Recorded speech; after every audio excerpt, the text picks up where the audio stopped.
সকালে উঠে প্রতিদিনের আমার এটাই হচ্ছে প্রথম কাজ বলতে চাটুক খেয়ে জামা কাপড় ছেড়ে বাগান থেকে ফুল তুলি।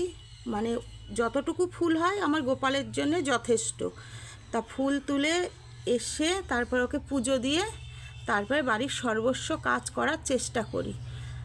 তা কালকে অভিদের গাছ থেকে আম দিয়ে গেছে, ওকে দেবো না এটা তো হতে পারে না। আমার সব সময় হয়ে ওঠেও না, এটাও বলা ভুল যে ওকে সব সময় দেখে কোনো সময় ভুলে যাই।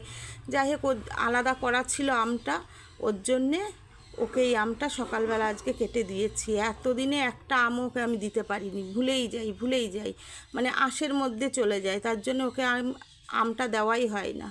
যাই হোক, তোমরা দেখে বলো আমার গোপালকে কীরকম লাগছে। দেখো আমার ছোট্ট একটি পুচকি গোপাল। মেঘাই ওকে এখানে এনে বসিয়ে রেখেছে। তাও বলেছি, মেঘা আমি পেরে উঠি না, তুই ওকে নিয়ে চলে যা। ও তো নেবে না, থাক আমার কাছেই থাক, যেইভাবে পারবো সেইভাবেই ওকে যত্ন করব। যতটুকু পারি করার চেষ্টা করি, জানি না কতটা করতে পারি।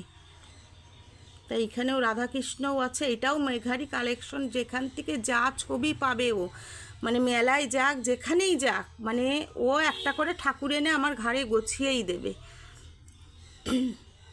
এই যে তোমরা দেখে বলো কীরকম লাগছে।